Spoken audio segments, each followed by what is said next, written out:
नमस्कार दोस्तों, मैं सुनील शर्मा एक बार फिर से आप सभी का स्वागत करता हूं आपका अपने YouTube चैनल में। देखिए यहाँ ध्यान से, आज का टॉपिक हम लोग को जो पढ़ना है वो है थियोडोलाइट। सर्वेइंग सेकंड में जनरली डिप्लोमा में आता है। अगर कोई बीटेक कर रहा हो तो जिस भी बुक में हो आपका या किसी और स्टेट में हो तो आप अपने अकॉर्डिंग चूज कर लीजिएगा। टॉपिक का नाम है थियोडोलाइट सर्वेइंग में, ठीक है ना। सर्वेइंग सेकंड में ज़्यादातर केसेस में ये पाया जाता है, ठीक है। अब आपका जिस भी टॉपिक में हो आप इसको देख लीजिए ध्यान से। देखिए यहाँ पे अगर हम लोग यहाँ पे टॉपिक कौन कौन से पढ़ेंगे उसको समझें तो सबसे पहले हम लोग को पढ़ना है introduction and working of vernier theodolite, ठीक है। और उनके एक्सेस वर्नियर में कौन कौन से, इनको समझने में आज शायद टाइम आपका निकल जाए, ठीक है।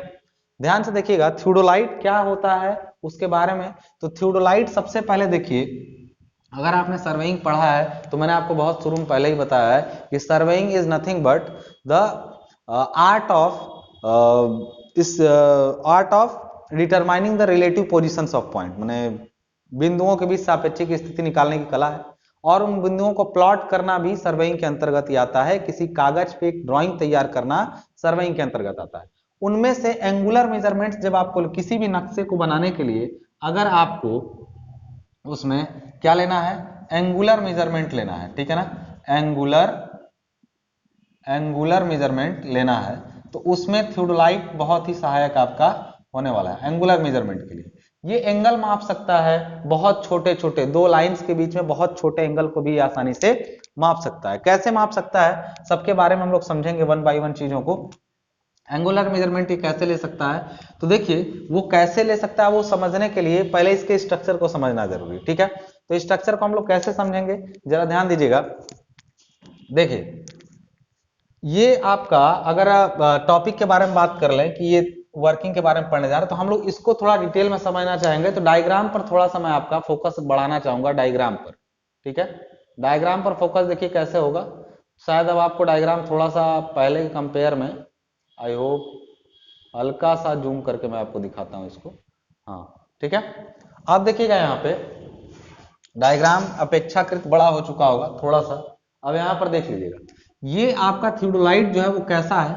यहाँ पर देखिए नीचे से समझिएगा इसको कि यहाँ पर दो प्लेटें हैं। प्लेटें कैसी हैं, तो प्लेटें बंधु इस टाइप से हैं, मतलब समझिएगा कि ये इस टाइप से प्लेटें हैं आपकी, ठीक है ना।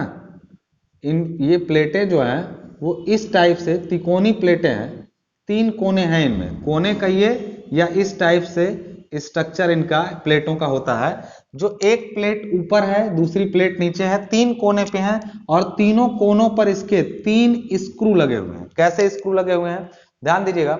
ये इस पर, ये तिकोने का मतलब समझ रहे हैं, ये अगर प्लेटें ऐसे देखी जाए इस टाइप से तो ये कुछ तीन कोने पर प्लेटें हैं और इनमें नीचे क्या लगे हुए हैं, तीनों पर स्क्रू लगे हुए हैं। तो एक प्लेट ऐसे है, फिर दूसरी प्लेट ऐसे है, ठीक है ना। दोनों प्लेटें हैं और दोनों प्लेटों पर देखिए तीनों कोनों पर स्क्रू, मतलब ये तीन स्क्रू जो लगे हुए हैं ये तीनों कोनों पर लगे हुए हैं, ठीक है। अब यहां पर ध्यान दीजिएगा, स्क्रू क्या कर सकते हैं। देखिए ये स्क्रू जो तीन है ना, एक दो और तीन, इनको कसने पर अंदर की तरफ एक साथ घुमाइए या बाहर की तरफ एक साथ घुमाइए, इन दोनों पर, इन प्लेटों, जैसे ये प्लेटें बिल्कुल इस टाइप से अगर हैं, सपोज करिए ऐसे एक दूसरे से एकदम बराबर दूरी पे, लेकिन जब प्लेटों को दोनों को कसा जाएगा तो ये दोनों ऐसे करीब आएंगे, ये खुलेगा और ये ऐसे दाएं बाएं ऐसे हो सकता है। ये ऊपर वाली प्लेटें ऐसे, कैसे स्क्रू को कसेंगे प्लेटें नजदीक आएंगी, खोलेंगे प्लेटें, ये ऐसे खोलेंगे तो ये ऊपर जाएगा, फिर कसेंगे नीचे आएगा। तो इससे अगर कहीं पर भी आप खड़े हैं तो थियोडोलाइट को बिल्कुल सीधा करना है तो थियोडोलाइट किसी न किसी ट्राइपॉड पे कसा जाता है। यहां पर इसके साथ कोई ना कोई इस टाइप से ट्राइपॉड जरूर लगा रहेगा। ट्राइपॉड मतलब जिन तीन टांगों पर आपने देखा होगा अपने कॉलेज में, इस टाइप से ट्राइपॉड रहता है और ट्राइपॉड के ऊपर थियोडोलाइट को कसने की व्यवस्था होती है। बात समझ में आ रही है ना, ये ट्राइपॉड आपका हो गया, इस पर थियोडोलाइट को क्या कर दिया गया, कस दिया गया। कसने से ये ऊंचा खाले पर रहेगा तो इसको बिल्कुल क्षैतिज करने के लिए यहां पर देखिए एक, ये पूरा पहले इसको समझ लिया आपने, तीनों प्लेटें हैं, इन प्लेटों को दोनों को, इस प्लेट को, ऊपर वाली प्लेट को ट्राई ब्रैच बोलते हैं हम लोग। क्या बोलते हैं, ट्राई ब्रैच बोलते हैं। बात समझ में आ रही है, उधर लिख दे रहा हूं शायद आपको दिखाई ना दे रहा हो। इस प्लेट को, ऊपर वाली प्लेट को हम लोग ट्राई ब्रैच बोलते हैं, ट्राई ब्रैच। और इसको हम लोग क्या बोलते हैं, ट्राइवेट। ट्राइवेट, समझ में आ रही बात। ये दोनों प्लेटें हो गई। प्लेटों के साथ जो 3 स्क्रू लगे रहते हैं, इन तीनों स्क्रू को थियोडोलाइट के बारे में देखिए डायग्राम बना के इसका नामांकित चित्र यानी लेबल डायग्राम और उसके साथ साथ इसके बारे में लिखने के लिए आता है। तो ये जो आपका है ट्राइब्रेट ट्राइवेट, इनके अलावा ये 3 स्क्रू जो होते हैं इनको हम लोग फुट स्क्रू कहते हैं। फुट स्क्रू कहते हैं, समझ में आ रही बात। फुट स्क्रू का मतलब क्या हुआ, इन स्क्रूज के माध्यम से इनको बैलेंस किया जा सकता है। तो ये फुट स्क्रू और प्लेटें मिला के थियोडोलाइट को लेवल में लाने का काम करती हैं। इसलिए इस पूरे सिस्टम को एक साथ हम लोग लेवलिंग हेड बोलते हैं। लेवलिंग हेड बोलते हैं। पूरे सिस्टम को क्या बोलते हैं एक साथ, लेवलिंग हेड बोलते हैं। किसको, इन दोनों प्लेटों को और साथ साथ इनको। समझ में आ रही बात। अब प्लेटों के ऊपर की क्या व्यवस्था है, प्लेटों के साथ मजबूती से जुड़ी हुई है एक स्पिंडल। ये जो आपको दिख रहा है, असल में ऐसा क्या है कि ये प्लेटें तिकोनी हो गई। प्लेटों के ऊपर ना एक स्टे हॉलो, हॉलो मतलब अंदर से खोखला एक ग्लास जैसा एक आकार जुड़ा हुआ है जिसके चारों तरफ पट्टी लगी हुई है, ठीक है ना। ये इस टाइप से हॉलो है। हॉलो का मतलब अंदर से खाली है और गोल है, पूरा गोल है, अंदर से खाली है। और इस गोल वाले के साथ में यहां पर ये जो पूरा ये रेड वाली लाइन आपको दिख रही है, ये पूरा इसके साथ जुड़ा हुआ है चारों तरफ ऐसे गोलाई में एक हॉलो के अंदर। और हॉलो के अंदर एक रखी हुई है एक ऐसे प्लेट, सॉलिड प्लेट है। ये ग्रीन वाली सॉलिड है जो रखी हुई है किसके, इस रेड वाले के अंदर रखी हुई है। बात समझ में आ रही है। रखे होने की वजह से इसमें ये इसके अंदर ऐसे मूव कर सकता है, इस टाइप से ऐसे मूव कर सकता है। समझ में आ रही बात। मूव करने का मतलब जब घुमाएंगे तो घूम सकता है। और ये जो अंदर रखा हुआ है इसके साथ ऊपर जुड़ा हुआ है एक प्लेट। एक प्लेट कैसी प्लेट है, देखिए ये इसके ऊपर जाके रख दी गई है, अटक गई है। और अगर आप ध्यान से देखेंगे तो इस प्लेट के साथ जुड़ा हुआ है ये स्टैंड। कैसे होगा यहाँ पे देखिएगा, इसको अगर आप ध्यान से समझें तो असल में इसकी व्यवस्थाएं कुछ है। सबसे ऊपरी प्लेट का डायग्राम बता रहा हूं मैं। सबसे ऊपरी प्लेट कुछ इस टाइप से है, समझिएगा जरा इसको।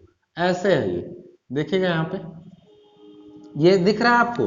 मतलब एक स्टैंड कुछ इस टाइप से है ऐसे, दूसरा स्टैंड इसके साथ जुड़ा हुआ ऐसे है यहाँ पे, और इनके साथ में ये देखिए ऐसे लगा हुआ है। मतलब अगर आप ध्यान से समझेंगे तो ये पूरी प्लेट ऐसे गोल है। ये सीधा एक लाइन नहीं है, ये ए बना रहा है, ए टाइप का ऐसे से। देखिए ये ए बना रहा है इस टाइप से, एक ये है, दूसरा ये है, उन पर रखी हुई है एक रॉड, एक रॉड, और उनके साथ जुड़ी हुई है ये टेलीस्कोप। ध्यान दीजिएगा, अगर उस डायग्राम से मैच कराएं, साइड से इस डायग्राम को देखें ये व्यू, तो देखिए वो टेलीस्कोप जुड़ा हुआ है, ए स्टैंड ऐसे साइड से देखने पर एक लाइन में दिख रहा है दोनों ही। तो असल में ये जो ब्लैक वाली लाइन है उसको हम लोग ए स्टैंड या फिर ए फ्रेम कहते हैं। ए फ्रेम या ए स्टैंड कहते हैं। अभी स्ट्रक्चर को समझिए, उसके बाद में हम लोग बात करेंगे इसके बारे में, ठीक है ना, कि क्या है ये ए स्टैंड हो गया। और जो अंदर ये जुड़ा हुआ था ना स्पिंडल, इसके ये जो सॉलिड वाला हॉलो वाला था, हॉलो वाले के अंदर ये रखा था, तो इसके साथ किनारे पर एक प्लेट लगी हुई है। इस प्लेट को हम लोग मेन प्लेट का मतलब जानते हैं, मेन प्लेट या फिर ये नीचे की प्लेट है। इस वजह से इसको लोअर प्लेट भी कहते हैं।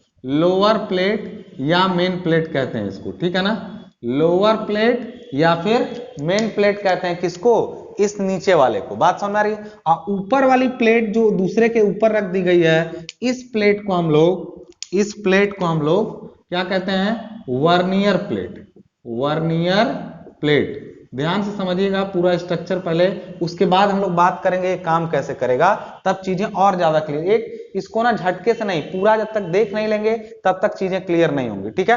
तो यहां पर अगर आप ध्यान से देखेंगे इसको पूरे को अगर, तो देखिए यहाँ पे इसके साथ ये अपर प्लेट है, अपर प्लेट या वर्नियर प्लेट, इसको दूसरा नाम इसका क्या है, अपर प्लेट बोलेंगे इसको। अपर मतलब ऊपर वाली, ठीक है ना, अपर प्लेट। ये इसके साथ ए स्टैंड है। ये आपकी जो ऊपर है वो आपकी क्या है, टेलीस्कोप है। टेलीस्कोप मतलब दूरबीन है आपकी पूरी। बात समझ में आ रही है, टेलीस्कोप है। और ये आपका क्या है, इसके साथ में ये ऊपर जो है वर्टिकल रिंग है, इसको बोलते हैं हम लोग वर्टिकल रिंग। ये इसमें देखिए डायग्राम में यहां जानते हैं, यहां पर एक रिंग है ऐसे पूरी गोल, यहां पे एक गोल रिंग है, वो इसके साथ अच्छे तरीके से क्या है, जुड़ी हुई है। मतलब साइड से देखेंगे तो ये वाली लाइन जो दिख रही है आपको, वो असल में एक गोल, पूरी गोल रिंग है। ये लाइन जो दिख रही है यहां से यहां तक ना, ये गोल रिंग है।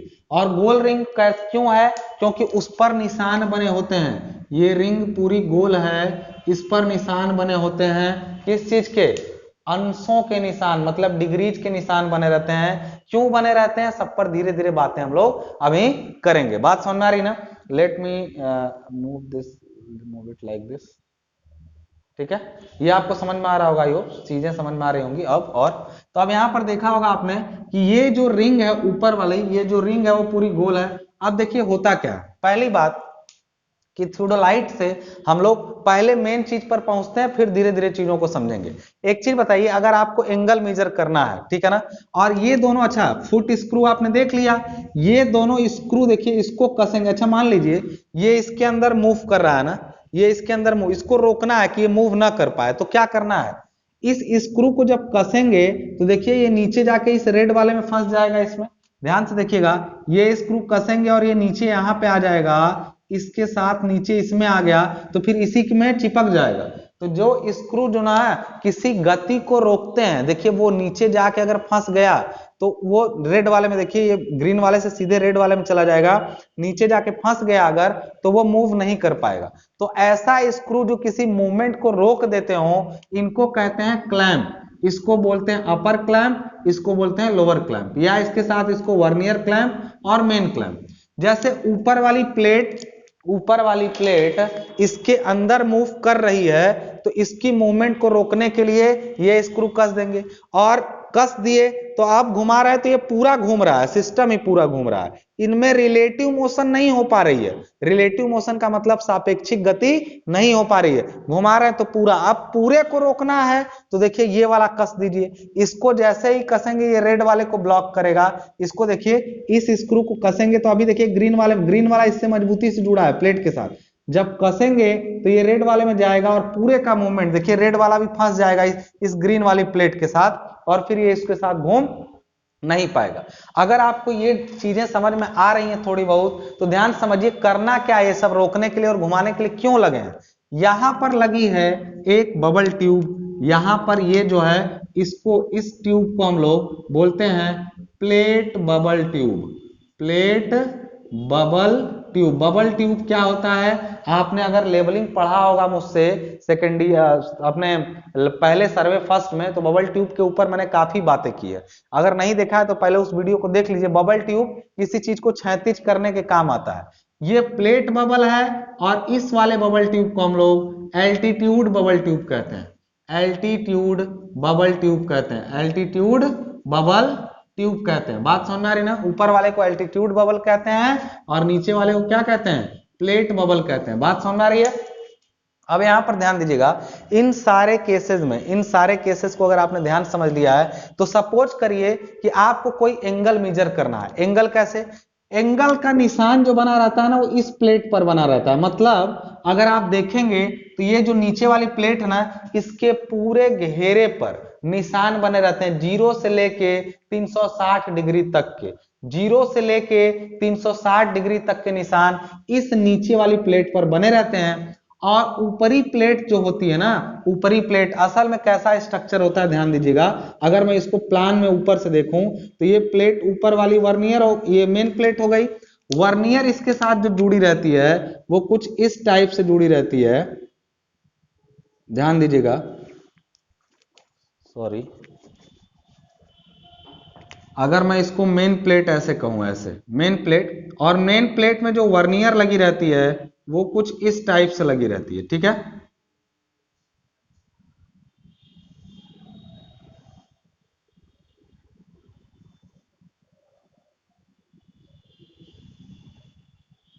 ऐसे लगी रहती है। मतलब यहां से, यहां ध्यान दीजिएगा, कुछ एक तरफ यहां से रीडिंग पढ़ने की व्यवस्था होती है, दूसरी तरफ यहाँ से रीडिंग पढ़ने की व्यवस्था होती है। समझ में आ रही है? और मेन प्लेट पर निशान बने रहते हैं ऐसे 0, यहाँ 180, यहाँ 90, यहाँ 270, ऐसे निशान बने रहते हैं पूरा। इस पर पूरे मेन प्लेट पर निशान बने रहते हैं। उन निशानों को पढ़ा किसकी मदद से जाता है? तो ऊपर लगी वर्नियर प्लेट, ये जो रखी गई है ना, ये इसके ऊपर मूव कर सकता है। ये जो स्ट्रक्चर है ये इसके ऊपर गोलाई में इस सेंटर के अबाउट, इस सेंटर के अबाउट, ये जो बीच में सेंटर है ना, इस सेंटर के अबाउट ये इस पर मूव कर सकता है। इसी के साथ ए स्टैंड और दूरबीन वगैरह जुड़े हुए हैं। तो इसका मतलब है कि इस मेन प्लेट पर निशान जो बने रहते हैं उन पर पढ़ने के लिए ऊपरी प्लेट के साथ यहाँ पर इस जगह पर ए और इस जगह पर बी 2 वर्नियर जुड़े होते हैं। वर्नियर ए यहाँ पर सपोज उधर वाला है तो बी, और यहाँ पर वर्नियर ए, देखिए ए इधर है बी उधर है। ये आपका स्ट्रक्चर होता है किसी थियोडोलाइट का। अभी बहुत कुछ इसमें और है चीजों को, हमेशा देखिएगा थियोडोलाइट को इस डायरेक्शन से देखेंगे तो ऐसा दिखेगा। इसी के साथ में देखिए यहाँ पे यही ए के साथ में यहाँ पर एक वर्नियर प्लेट और एक ऐसे मेन स्केल लगी रहेंगे। बात समझ में आ रही ना?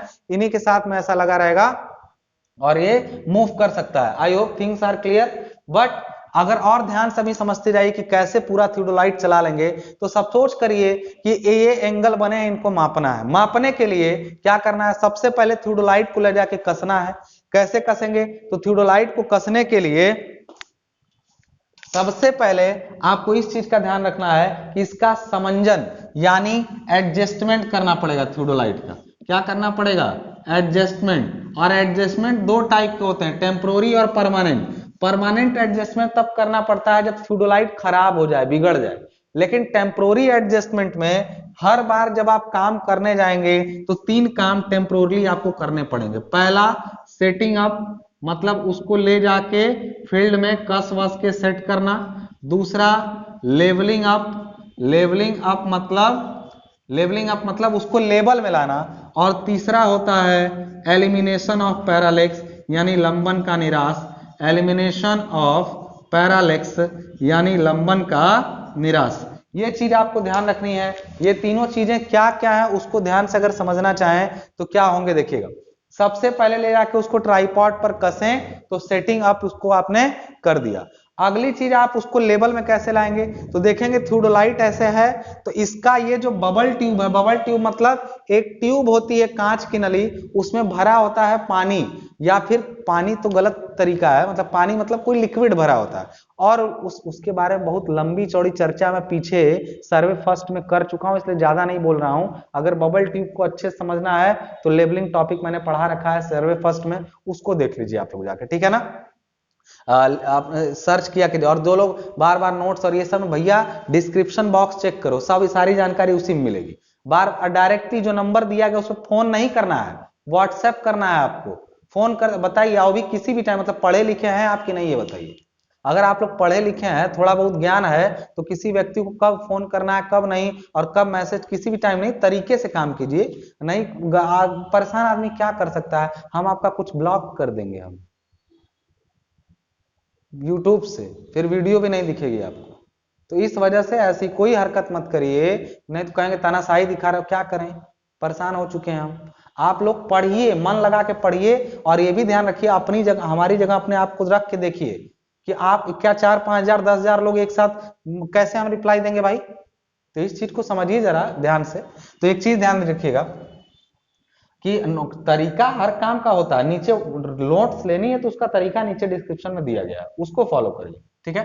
तो देखिए यहाँ पे ध्यान से, तो जब मैंने कहा कि पहला सेटिंग अप कर दिया, लेवलिंग अप करने के लिए यहाँ पर बबल ट्यूब लगी। बबल ट्यूब मतलब उसमें एक बबल होता है, आप लोगों ने देखा होगा कॉलेज में भी, नहीं देखा है तो देख लीजिए कि अब आप फुट स्क्रू को ऐसे घुमाएंगे, नीचे से इस फुट स्क्रू को घुमाएंगे। मान लीजिए थियोडोलाइट ऐसे मतलब सीधा ऐसे टेढ़ा हो गया, पूरा थियोडोलाइट ही टेढ़ा हो गया।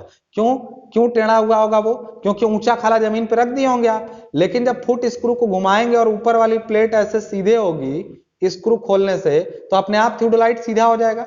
अभी ऐसे था, दोनों पैरेलल थे, जब खोलेंगे तो अपने आप ऐसे हो जाएगा, और जब दोनों को खोलेंगे तो ऊपर अपने आप, भले नीचे टेढ़ा रहे ये वाली प्लेट, लेकिन ऊपर वाली प्लेट ऐसे हो जाएगी, सीधा हो गया। सीधा कैसे पता चलेगा? इस प्लेट के ऊपर यहाँ पर बबल ट्यूब लगा हुआ है, ये गोल वाला।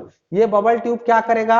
ये बबल ट्यूब जब बिल्कुल बीच में आ जाए, इसका बबल मतलब बुलबुला इसका बिल्कुल बीच में आ जाए, तो समझिए ये थियोडोलाइट बिल्कुल क्षैतिज हो चुका है, समतल हो चुका है। समझ में आ गई बात? हो गया। दूसरा काम भी आपने कर लिया लेवलिंग का। तीसरा काम होता है elimination of parallax. Elimination of parallax मतलब कि कोई रीडिंग लेनी है, उसके लिए हमेशा ध्यान दीजिएगा कि आप कभी देखे होंगे कि आपका दोस्त अगर रीडिंग ले रहा है तो वो रीडिंग उसको समझ में आ रही होगी, हो सकता है देखते हैं थियोडोलाइट से कई लोग देखते हैं तो साफ नहीं दिखाई देता है, तो एडजस्ट करते हैं, स्क्रू घुमा के फोकस करते हैं। तो फोकस करने के लिए इसको दो होते हैं दूरबीन में, एक लेंस यहां पर लगा होता है जिसको हम लोग ऑब्जेक्ट लेंस बोलते हैं। क्या बोलते हैं? Object lens. और यहां वाली लेंस को हम लोग आई पीस बोलते हैं। आई पीस मतलब इसको बोलते हैं नेत्रिका, और इसको ऑब्जेक्ट लेंस को बोलते हैं क्या? ऑब्जेक्ट लेंस को हिंदी में कुछ बोलते हैं,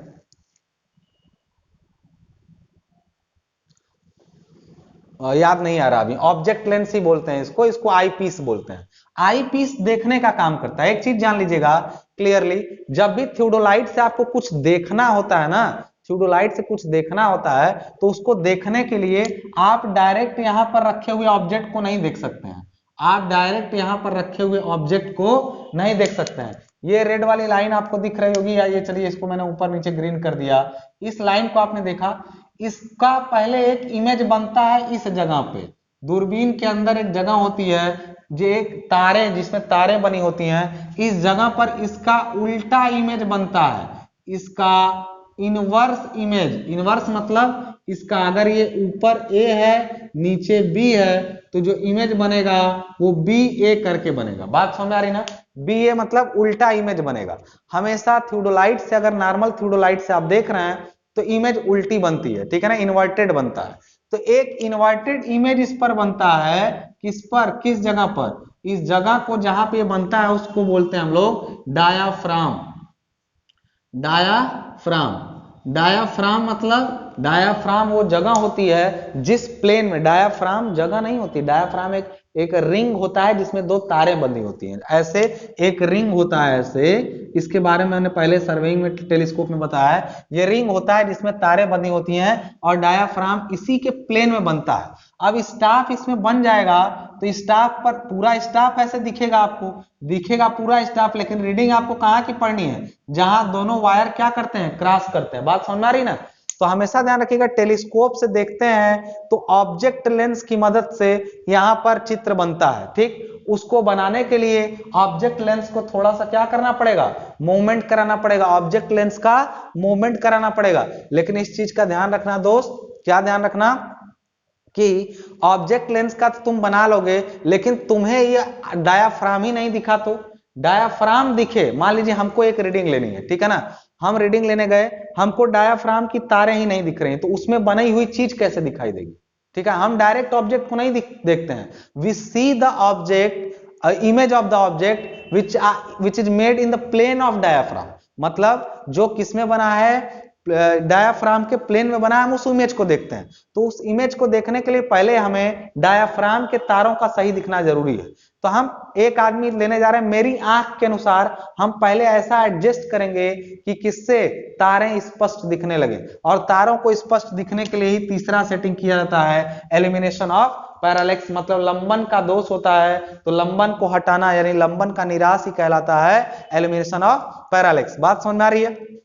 ध्यान देने की बात यह है कि एलिमिनेशन ऑफ पैरालेक्स जो होता है, यानी लंबन का निराश जो होता है, उसको करने के लिए हम टेलीस्कोप लेते हैं, उसमें यहां पर लगे हुए स्क्रू से इन लेंस को सही करते हैं, आगे पीछे करते हैं, और इसमें असल में इन लेंस को आगे पीछे करने से यह पता चलता है कि मुझे तारें दिखने लगी। हो सकता है दूसरे की आंख की पावर दूसरी हो, उसको ना दिखाई दे, वो आएगा अपने आंख के अनुसार सेट कर लेगा। लेकिन अगर ऑब्जर्वर एक है, शर्मा अगर जाएगा ऑब्जर्व करने तो एक बार अपने अनुसार सेट कर लेगा, फिर बाकी सबको सारी रीडिंग डायाफ्राम में बना के, क्योंकि दो फोकसिंग स्क्रू होते हैं, फोकसिंग स्क्रू दो होते हैं, एक इस आई पीस को फोकस करेगा और एक फोकस करेगा किसको, ऑब्जेक्ट लेंस को। इसको तो देखो यार बार बार फोकस करना पड़ता है, ऑब्जेक्ट लेंस का फोकसिंग बार बार करना पड़ेगा। देखो एक स्टाफ यहां है और एक दूर चला गया, तो बार बार देख देख के उसको फोकस करना पड़ेगा दूरी, क्योंकि ऑब्जेक्ट यानी जगह बदलती रह सकती है, लेकिन जो व्यक्ति है जो देख रहा है उसकी जगह नहीं बदल रही, वो तो हम ही हैं। हमने देखा, अगर बनेगा तो दिखेगा, इसमें बनेगा तो दिखेगा। तो एक बार पहले इसको तो सेट कर लें। तो इसको सेट करने को कहते हैं elimination of parallax. Elimination of parallax कैसे होता है इसके बारे में पहले ही बता चुका हूं। टेलीस्कोप की पूरी डिटेल मैंने दे रखी है सर्वे फर्स्ट में, टेलीस्कोप की पूरी डिटेल मैंने सर्वे फर्स्ट में दे रखी है। उसको जाकर के एक ही लेक्चर है टेलीस्कोप का, उसमें सर्वे फर्स्ट की चैनल खोलना है, प्लेलिस्ट में जाना है, प्लेलिस्ट के अंदर जाएंगे, या फिर मैं एक काम करता हूं, मैं इस डिस्क्रिप्शन बॉक्स में उसका लिंक डाल दूंगा, ठीक है ना। वो केवल टेलीस्कोप वाले वीडियो का लिंक मैं डिस्क्रिप्शन बॉक्स में डाल दूंगा। तो आपने चलिए इस पूरे टेलीस्कोप को काफी डिटेल में मैंने समझाई है, अपने आप में एक टॉपिक है टेलीस्कोप। तो मैंने इसको पहले ही समझाया था और बताया था कि उस समय दोबारा मैं सर्वे सेकंड में इसको नहीं पढ़ाऊंगा। चलिए टेलीस्कोप को डिटेल में समझिएगा। थोड़ा बस ये जान लीजिए कि आई पीस को जनरली रैम्सडन आई पीस यूज करते हैं। तो इसके बीच में ध्यान से देखिएगा, ये जो टेलीस्कोप आपकी है इसमें ये दो लेंस लगे रहते हैं, प्लेनो कन्वेक्स, मतलब एक तरफ से प्लेन और दूसरे तरफ से कन्वेक्स। इन दोनों के बीच की दूरी 2/3 फोकस दूरी पर रखा जाता है इनको, ठीक है। जबकि इस लेंस में दो लेंस मिल के बने होते हैं, एक ही में चिपके हुए, जिसमें से इनको एक साथ एक्रोमेटिक ग्लास बोलते हैं। और इन दोनों लेंस को एक्रोमेटिक ग्लास तो बोलते हैं, ये फ्लिंट और क्राउन ग्लास से मिलके बना होता है। आई होप चीजें समझ में आ रही होंगी। तो चलिए भाई थोड़ा सा और हम लोग चीजों को देखते हैं। देखिएगा जरा यहां, एक सेकेंड, अब देखिए जरा यहां। तो आपने ये थियोडोलाइट को समझा, अब रीडिंग लेने के लिए हम तैयार हैं, क्योंकि डायाफ्राम में कुछ भी बनेगा तो वो हमको दिखाई देगा। अब मान लीजिए ये दो जगहें हैं, एक जगह आगे ऐसे है, इनके बीच का एंगल हमें मापना है, ठीक है। थियोडोलाइट को ले गए वहां सेट किए, सेट करते ही नीचे जिस जगह पे सेट करना है यहाँ पे लगा रहता है हुक और यहाँ पे लगा रहता है साउल। साहुल की मदद से हम पूरे एक्सिस को, देखिए पूरा एक्सिस गया हुआ है, इस एक्सिस को हम लोग इंस्ट्रूमेंट की वर्टिकल एक्सिस कहते हैं, वर्टिकल एक्सिस कहते हैं। पूरे इंस्ट्रूमेंट की वर्टिकल एक्सिस है ये वाली एक्सिस। बात समझ में आ रही ना? आपको आई होप दिखाई नहीं दे रहा होगा ऊपर, ये जो ये डॉटेड लाइन आ रही है ना, ये पूरे इंस्ट्रूमेंट की क्या है, वर्टिकल एक्सिस। इस जगह से सीधा एकदम पूरे इंस्ट्रूमेंट की ऊर्ध्वाधर अक्ष कही जाती है। इसको यहाँ पे सेट कर लिया हमने। इसको थोड़ा बहुत ट्राइपॉड को आगे पीछे करके करते हैं, और नहीं तो मदद के लिए थोड़ा बहुत सेंटर शिफ्टिंग स्क्रू लगा रहता है। क्या लगा रहता है? सेंटर शिफ्टिंग स्क्रू लगा रहता है, जिसकी मदद से सेंटर को थोड़ा बहुत दाएं बाएं एडजस्ट किया जा सकता है। समझ गए बात को? अब देखिएगा रीडिंग लेने के लिए, सबसे पहले रीडिंग लेने का तरीका यह होता है कि थियोडोलाइट को ऐसे रखें और रख करके हमने सबसे पहले थियोडोलाइट में ये दोनों आपस में घूम सकती थी, दोनों वर्नियर को 0 और 180 पर सेट किया। कैसे घुमाया?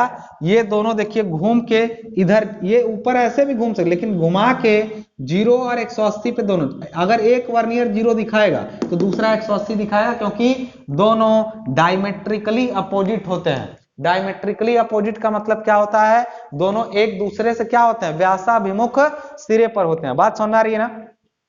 तो डायमेट्रिकली अपोजिट का मतलब क्या होता है? दोनों व्यासाभिमुख सिरे पर हो जाते हैं। इस वजह से इनको हम लोग एक को 0 पर करेंगे, दूसरा अपने आप 180 पर आ जाएगा। इसके बाद क्या करना है, ध्यान दीजिएगा। इनको घुमा के रख लिया हमने, घुमा के रखने के बाद 0 और 180 पे सेट। अब कुछ नहीं करना है। अब कौन सी क्लैंप कसनी है? ऊपर वाली क्लैंप को कस देना है। ऊपर वाले को कसने से ये इसके अंदर घूम नहीं पाएगा, रिलेटिव मोशन ब्लॉक हो जाएगी। ब्लॉक होने के बाद अब पूरे को घुमाएंगे और टेलीस्कोप से देखेंगे किसको? एक इधर वाली लाइन को, या ऐसे पॉइंट स्टेशन बना होगा, एक रेंजिंग रॉड धंसी होगी, इस रेंजिंग रॉड को देखेंगे तो उस समय रीडिंग क्या रहेगी? 0 और 180, क्योंकि उसी पर सेट किया हमने। दूरबीन से देखा 0 और 180 दिखाई दे रहा था नीचे हमने, ठीक है ना। अब दूरबीन को हम लोग कहेंगे अच्छा इसके और इसके बीच में एंगल मापना है, तो इसको तो देख लिए, अब हम लोग देखिए इस समय क्या किए थे, ऊपर वाला स्क्रू कसे थे तो उधर से दिखाई दे रहा, देखने के लिए आई पीस से डायाफ्राम तो दिखाई दे रहा था। ऑब्जेक्ट लेंस को कसेंगे कि ऑब्जेक्ट लेंस ऐसा करे, जब जब कोई रीडिंग लेंगे तो ऑब्जेक्ट लेंस को फोकस करना पड़ेगा। फोकस ऐसा करेंगे कि उसका सही सही फोटो डायाफ्राम पर बन जाए। एक बार उसकी सही सही फोटो डायाफ्राम पर बन गई तो हम लोग उसको आईपीस की मदद से पढ़ सकते हैं। पढ़ने के बाद फिर हम लोग क्या करेंगे, हल्का सा देखिए 0 और 180 दिखा रहा है। फिर अब देखिए नीचे वाले को कस देंगे वहीं पर। नीचे वाले को क्यों कसेंगे कि अब नीचे वाला फिक्स हो गया और ऊपर वाला तो पहले से कसा था। अब ऊपर वाले को खोलेंगे, नीचे वाला वहीं रुक गया। रीडिंग 0 और 180 नीचे वाले पे है, ऊपर वाला ऐसे अभी तक कसा था 0 180 दिखा रहा था, इस वाले को देख लिए इधर की तरफ। अब उसको ऊपर वाले को खोल के ऐसे घुमाएंगे तो क्या नीचे वाला घूमेगा, नीचे वाला तो फिक्स है। इसको कस दिए, नीचे वाला नहीं घूम सकता, ये स्क्रू कसा गया, ऊपर वाला खोल दिए। अब ऊपर वाले को ऐसे घुमाएंगे तो सपोज आप ऐसे इधर की तरफ घूमे तो ऊपर वाला का जो एरो होगा, देखिए ये एरो इधर चला आएगा और ये एरो इधर चला आएगा। अगर आप इसको ऐसे घुमाएं तो नीचे वाले पर 0 180 जो दिखा रहा था, अगर आप यहां से 50 डिग्री घूम जाएं तो इधर 50 और दूसरे वाले पर 230 दिखाने लगेगा। मतलब इधर 200, अगर मान लीजिए इधर 40 दिखा रहा है तो उधर क्या दिखाएगा आपका 220। 180 से 40 डिग्री इधर और इधर इधर। बात समझ में आ गई ना, क्लियर हो रही है बात। तो रीडिंग लेने का ये तरीका है थियोडोलाइट से। थियोडोलाइट से रीडिंग लेने का क्या तरीका है, सबसे पहले हमने सेटिंग किया, दूसरा लेवलिंग, टेम्पोररी एडजस्टमेंट में 3 एडजस्टमेंट आपने बनाए और इसके बाद आपने तीनों काम किया। रीडिंग के लिए सबसे पहला, रीडिंग लेने का सबसे पहला तरीका, सबसे पहले ऊपरी क्लैंप को कस दिया, उसके पहले टारगेट को देखा, फिर निचले क्लैंप को कस के ऊपरी वाली को खोल के दूसरे टारगेट को देखा। रीडिंग पहले से 0 से कुछ बड़ी होगी, एक पर रीडिंग कुछ और दूसरे पर कुछ और दिखाएगी। दोनों रीडिंग पढ़ेंगे, 40 डिग्री भी पढ़ेंगे। फिर इधर वाला जो आएगा उसमें से 220 में से 180 घटा के जो आएगा वो प्लस इस पर जो बताएगा 40, दोनों का औसत लेंगे तो रीडिंग कहेंगे सर जब 40 है तो औसत तो 40 है। कई बार एरर की वजह से इधर की रीडिंग कुछ और ठीक 180 अंतर पे इधर कुछ और दिखाता है, तो उस एरर से बचने के लिए क्या होता है, दोनों तरफ की रीडिंग का औसत लिया जाता है। बात समझ में आ रही ना। तो ये सारी चीजें अगर आपको क्लियरली समझ में आ रही हैं तो आप एक चीज पर ध्यान दीजिएगा, इसमें थियोडोलाइट का वर्किंग आपने देख लिया और वर्नियर। इस थियोडोलाइट को यूज करने के लिए थियोडोलाइट में कुछ टर्मिनोलॉजी यूज होती है। टर्मिनोलॉजी क्या क्या है उनको भी यहीं लगे हाथ हम लोग समझ लेंगे। टर्मिनोलॉजी क्या है, सबसे पहले कितने टाइप के पार्ट कौन कौन से, थियोडोलाइट के सभी भाग पूछेगा तो भागों के अगर नाम मैं लिखूं 1 by 1 तो सबसे पहले क्या हो जाता है बताइए, टेलीस्कोप। अच्छा, वर्टिकल रिंग का क्या यूज है, क्षैतिज कोण तो आपने माप लिया ऐसे, लेकिन कोण अगर ऊर्ध्वाधर मापने रहे तो सपोज ये थियोडोलाइट से दूरबीन से आपने देखा तो बगल में एक चक्री है, क्या दूरबीन के साइड में एक चक्री है, गोल रिंग है ऐसे पूरी, और वो रिंग देखिए अगर टेलीस्कोप की दिशा ये है ऐसे तो रिंग उसमें ऐसे रहेगी। टेलीस्कोप जब ऐसे सामने जाएगा तो रिंग देखिए एक लाइन के रूप में दिखेगी। अभी टेलीस्कोप सामने है तो रिंग ऐसी, अगर इसको साइड से देखेंगे तो देखिए ये गोल रिंग ऐसे दिखाई दे रही। इस गोल अगर हम लोग पूरा साइड व्यू देखें तो ये ऊपर वाली जो गोल रिंग है ऐसे ना, उसके साथ ऐसे ऐसे करके जुड़ा हुआ है एक पट्टी, मतलब जुड़ा नहीं हुआ है, ये पट्टी किसके साथ जुड़ी हुई है, इस ये रेड वाली लाइन दिख रही होगी, ये टी फ्रेम है। टी फ्रेम क्या होता है, टी फ्रेम क्या होता है, ये टी आकार का होता है, देखिए टी टाइप का इसके साथ जुड़ा हुआ है। ये यहां पर गोल चक्री पर लिखी रीडिंग 0 होती है, यहां 180 होती है, यहां पर 90 होती है और यहां पर क्या होती है, यहां पे 180 नहीं, हाँ यहां पे 180 और 90, यहां पर क्या हो जाएगा 270। बात सुन रहे हैं, यहां पे 90 करिए, बल्कि यहां पे 90 और यहां पे 270। जब भी अगर आप टेलीस्कोप को देखिए, ये टेलीस्कोप और ये रॉड जो है ना वो आपस में जुड़ी हुई है। जब आप टेलीस्कोप को ऐसे टेलीस्कोप को घुमाएंगे तो ये रॉड उसके साथ घूमेगी और रॉड के साथ ही जुड़ी हुई है चक्री। तो जब रॉड को आप ऐसे घुमाए, सपोज टेलीस्कोप ऐसे देख रहे थे, रॉड ये रिंग उसके साथ जुड़ी हुई है, तो टेलीस्कोप जब ऐसे घुमाएंगे तो रिंग भी घूमेगी, लेकिन ये जो टी है ना वो वहीं पर रहेगा। तो अगर आप टेलीस्कोप को ऐसे, अभी सपोज करिए ये आपका टेलीस्कोप है, ऐसे देख रहे हैं इस दिशा में, तो इस पर रीडिंग 0 दिखाएगा। लेकिन जैसे ही टेलीस्कोप को आप ऐसे मोड़ेंगे ऊपर की तरफ, सपोज करिए आपने टेलीस्कोप को ऐसे मोड़ दिया पूरा, आप ऐसे देखना शुरू कर दिए, बात समझ आ रही ना, आपने ऐसे देखा, तो इस समय ये रिंग भी इसके साथ घूमेगी। इस पर जब आप कुछ डिग्री घूमे तो ये देखिए 0 यहाँ आ जाएगा, यहाँ पर कितना आ जाएगा 180 आ जाएगा, यहाँ पर कितना आ जाएगा 90 आ जाएगा, यहाँ पर 270।